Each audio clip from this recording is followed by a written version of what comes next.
अगर मैं आपको एक ऐसी चीज़ बताऊं जिसका एक चम्मच रोज़ाना खाने से आप अपने पेट की चर्बी कम कर सकते हैं, तो क्या आप इंटरेस्टेड होंगे सुनने में? अगर हाँ, तो इस मसले का एक बेहतरीन नेचुरल सोल्यूशन मौजूद है। आमतौर पे खाने को कम कर दिया जाता है वेट लॉस में, क्रैश डाइट पे चले जाते हैं लोग, बहुत ज़्यादा एक्सरसाइज करने लगते हैं। ये इनसे मुख्तलिफ है। आज की ये डिस्कशन ख़ास तौर पे उस शख्स के लिए जिसका मेटाबॉलिज्म स्लो है। एक और बात की वजाहत करना चाहता हूँ मैं यहाँ पे, जब कोई कहता है कि मेरा मेटाबॉलिज्म स्लो है इसलिए मैं वेट लॉस नहीं कर पा रहा, तो एक्चुअली मेटाबॉलिज्म स्लो नहीं होता। मेटाबॉलिज्म मतलब वो प्रोसेस जिससे खाने से एनर्जी बनाई जाती है। ये मैं आपको एक मिसाल से समझाता हूँ। अगर एक तरफ हम लैंड क्रूजर और दूसरी तरफ सुजुकी ऑल्टो को लें, तो इनमें बुनियादी फ़र्क क्या होगा? एक ज़्यादा पेट्रोल खर्च करती है और एक कम करती है। लैंड क्रूजर 7 से 8 किलोमीटर पर लीटर की माइलेज देती है, जबकि सुजुकी ऑल्टो तकरीबन 18 से 20 किलोमीटर पर लीटर की। ये बहुत बड़ा फ़र्क है। इसी तरह जिन लोगों को वज़न कम करने में मुश्किल होती है, एक्चुअली इनकी बॉडी ज़्यादा मौसर तरीके से कम फ्यूल में ही ज़्यादा काम कर रही होती है। ये कम फ्यूल में ज़्यादा वक्त तक चल सकते हैं। अगर आप इन्हें कंपेयर करें किसी ऐसे शख्स से जिसका मेटाबॉलिज्म फास्ट है। लेकिन जो मेन पॉइंट है यहाँ पे वो ये है कि पेट की चर्बी जो लोग ख़त्म नहीं कर पा रहे होते, मतलब बॉडी बहुत बचा बचा के फ्यूल इस्तेमाल कर रही होती है, इनके इस सिस्टम को हम कैसे ज़्यादा फ्यूल इस्तेमाल करने वाले सिस्टम में तब्दील करें, क्योंकि यही असल मकसद है। फ्यूल ज़्यादा इस्तेमाल होगा तभी चर्बी कम होगी। इसके लिए एक इस्तेलाह इस्तेमाल होती है माइटोकॉन्ड्रियल अनकपलिंग।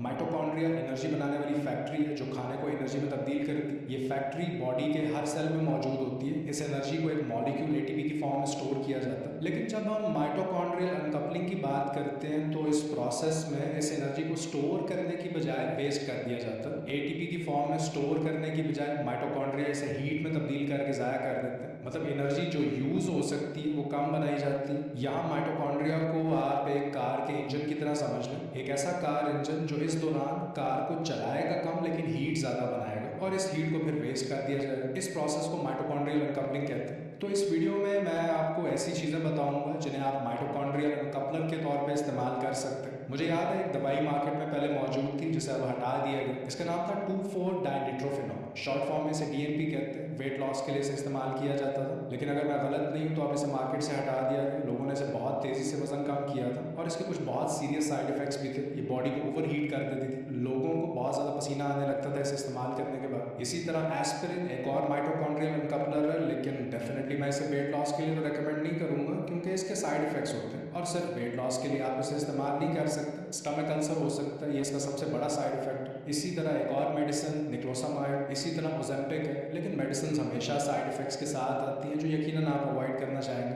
तो अब सवाल ये है कि क्या कोई नेचुरल माइटोकॉन्ड्रियल अनकपलर भी मौजूद है? तो बिल्कुल है। एक लिस्ट मैंने बनाई है कुछ चीज़ों की। पहले नंबर पे है रेस्वेरेट्रॉल। रेस्वेरेट्रॉल एक पॉलीफिनोल प्लांट केमिकल है। नेचुरली ये अंगूरों में पाया जाता है, शहतूत में होता है, ब्लूबेरीज में, डार्क चॉकलेट में, पिस्ताशियोज, पिस्ता, पीनट्स, मूंगफली। एक और फॉर्म में ये आता है सप्लीमेंट फॉर्म में। ये Japanese not wheat powder form में ये मिलता है। जापानीज लोग इसकी एक हर्बल टी बना के पीते हैं। तो अगर आपको ये कहीं से मिल जाए तो 1 टेबल स्पून अगर आप इसका रोजाना इस्तेमाल करते हैं तो ये वेट लॉस में बहुत ज़्यादा हेल्प करता है। दूसरे नंबर पे है कीटोन्स, और ये शायद इसलिए कि कीटो डाइट में लोग किसी भी और डाइट की निस्बत ज़्यादा वेट लूज करते हैं। इसमें बॉडी ग्लूकोज को इस्तेमाल करने की बजाय एक और तरह के प्रीमियम फ्यूल पे शिफ्ट हो जाती है। फैट को बर्न करके कीटोन्स बनाए जाते हैं और कीटोन्स को एज अ फ्यूल सोर्स इस्तेमाल किया जाता है। और इसके लिए डेफिनेटली आपको कीटो डाइट पे आना होगा। कीटोन्स माइटोकॉन्ड्रिया के फंक्शन को इंप्रूव करते हैं जिससे इवेंचुअली वेट लॉस में हेल्प होती है। Number 3, cold therapy. अगर आप ठंडे पानी से नहाते हैं या ठंडे पानी में स्विमिंग करते हैं तो क्या होता है कि जो बॉडी का बुनियादी टेम्परेचर 37 डिग्री सेंटीग्रेड, जैसे ही ठंडे पानी में जाते हैं तो ये नीचे आ जाता है।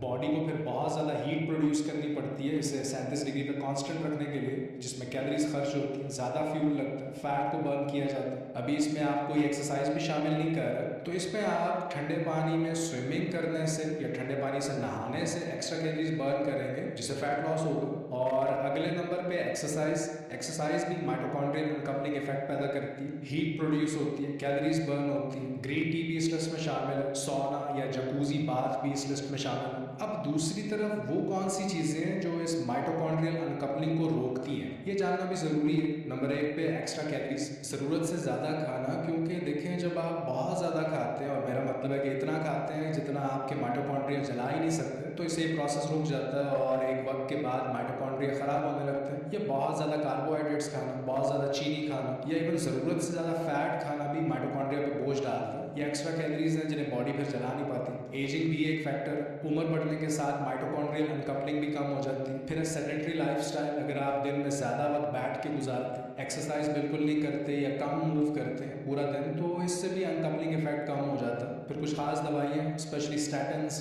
बीटा ब्लॉकर्स, मेटफॉर्मिन और ज़्यादा एंटीबायोटिक्स का इस्तेमाल भी माइटोकॉन्ड्रिया को मुतासर करते हैं। तो ये आज की वीडियो। मैं आपसे मिलता हूँ अगली वीडियो में। अपना ख्याल रखिए। अल्लाह हाफ़िज़।